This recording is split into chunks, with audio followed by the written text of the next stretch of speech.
Thanks, Mark. GW women's basketball is moving on in the WNIT tournament, taking down Loyola Chicago 71-62. The Revs controlled the tempo tonight and executed when it mattered most. Take a look. It is a beautiful night here at Northwest Stadium where the 5-2 Washington Commanders are leading 12-7 against the 4-2 Chicago Bears. We're just now nearing the end of the third quarter, and we will find out if quarterback Caleb Williams can make a comeback in his hometown. Discussions have been ongoing to turn RFK Stadium into a home for the Washington Commanders, but some say the return on investment might not be worth it. We spoke to an economist and an advocate to hear their opinions. For roughly a third of DC residents, getting around without a car isn't a one-week challenge. It's every day. This campaign asks drivers to see what that's like and to rethink how DC can build a city that works better for us and our climate. You've heard of lawmakers debating policy, but tonight the real debate is over who has the better backhand. Now, this isn't just for bragging rights. Members of Congress are rallying for charity in the inaugural congressional pickleball match.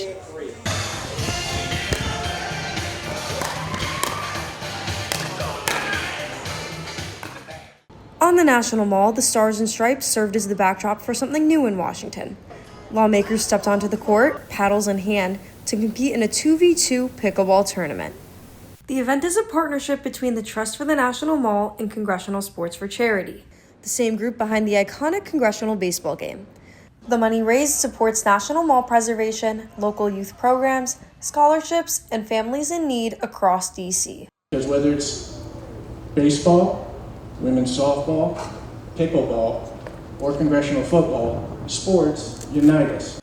And on this night, unity was front and center. Participating lawmakers say it was a chance to show a different side of Congress.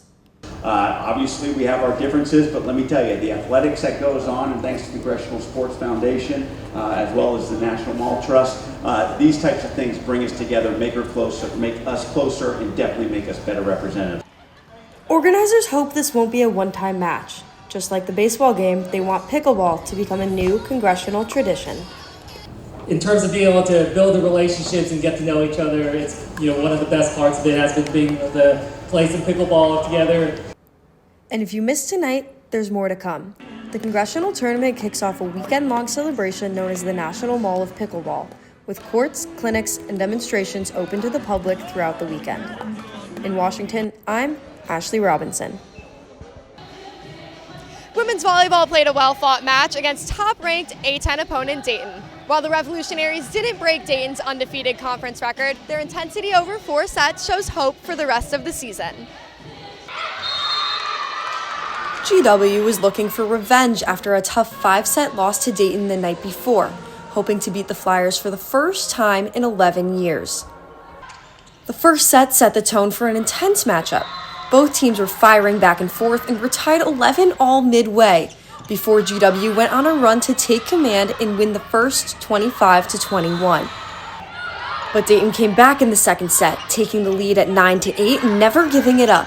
The Flyers closed set 2 at 25-19.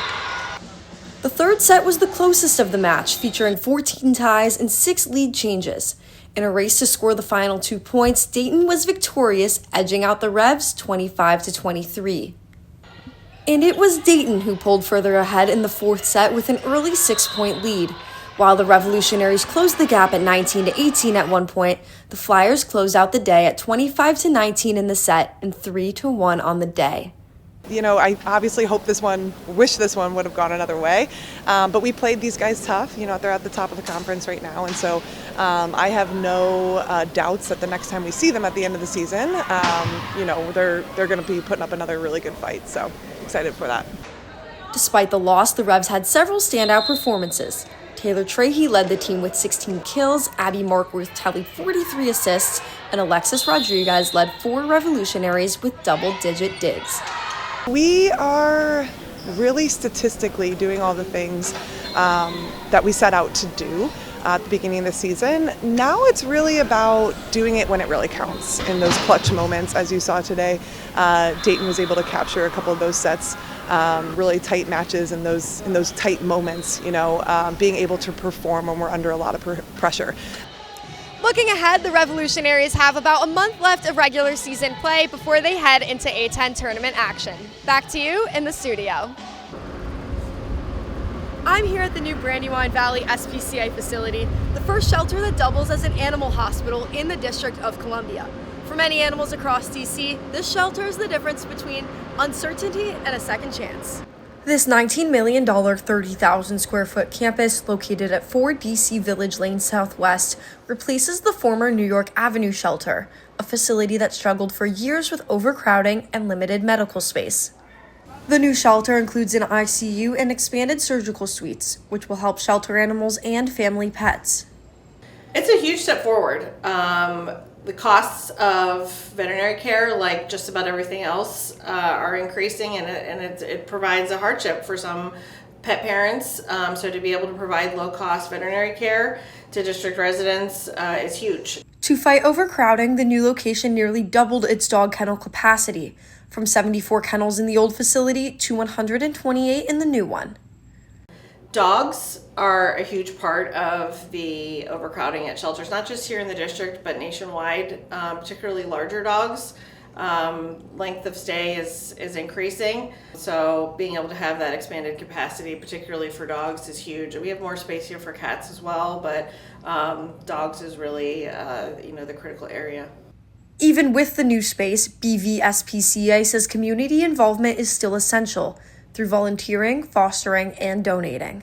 We have volunteers that are here in the shelter helping walk dogs, helping socialize cats, but we also have volunteers that do laundry, wash dishes, help out at adoption events. We have volunteers too that write animal bios. So there's a lot of different ways for people to get involved in volunteering. The adoption center is now open several days a week with medical appointments by phone. BVSPCA hopes the new facility not only expands care, but gives every animal a better chance at going home. As this facility opens its doors to pets and families across the district, staff hope it's the start of better outcomes for animals citywide. In Washington, I'm Ashley Robinson. The future of the RFK Stadium site has sparked debate across DC. For residents in Kingman Park, it's more than a development plan. It's their backyard. Any construction surrounding the future home of the Washington Commanders would mean more traffic and changes to infrastructure, impacting the Kingman Park community year-round, not just on game days. We're not a downtown stadium where, people drive in for work, they come in for game day, and then it's kind of a ghost town. There's people here all the time. Pesmino says neighbors would welcome things like a grocery store, local businesses, and spaces the community can use all year long. She also says growth shouldn't come at the cost of what makes Kingman Park unique. Residents here say one thing is clear. They want development at the former RFK Stadium site to benefit the people who already call this neighborhood home. It's a great opportunity for our neighborhood to have all of this economic development. We just don't want any of that economic development to come at the cost of the great culture that we have in Kingman Park. Pesmino also points to environmental concerns. She says the current stadium plan includes 8,000 parking spaces inside of 3 garages, which would be the largest in DC history. She hopes leaders will improve public transit to the stadium on the Metro, which can bring up to 25,000 fans to the stadium per hour. In a recent statement, the Commanders said the stadium will feature new outdoor plazas, public spaces, and green areas. I'm hoping that we can, address everyone's concerns. No one's going to be totally happy with this project, but I'm hoping that everyone will actually have a seat at the table and we can have a stadium for the future and not the past. No matter what rises on this site, Kingman Park residents say the goal should be economic growth without losing the character of the community. The new stadium is expected to open in 2030. For now, many details remain in the planning stages. Ashley Robinson, District Dispatch in Washington, D.C. Thanks, Mark. Men's basketball has campus excited for the season where they are currently undefeated at home and have a winning record away. Over Thanksgiving break, they competed in the Cayman Islands Classic, where they went 1-2, capturing a win over Middle Tennessee and losing in close contests to McNeese and Murray State. You can catch the Revs next at home on Saturday at 6 p.m. against William and Mary. Women's basketball had an even 1-1 showing in the Cayman Classic tournament, taking a win against Charlotte and facing an overtime loss against the University of Miami. This week, the Revs open up Atlantic 10 conference play against the Dayton Flyers at home in the Smith Center. Coming up for GW Athletics, women's track will kick off the indoor season later this week in the Virginia Wesleyan Invitational. And men's and women's swim and dive will return to the Smith Center against William and Mary on December 20th. Mark, back to you.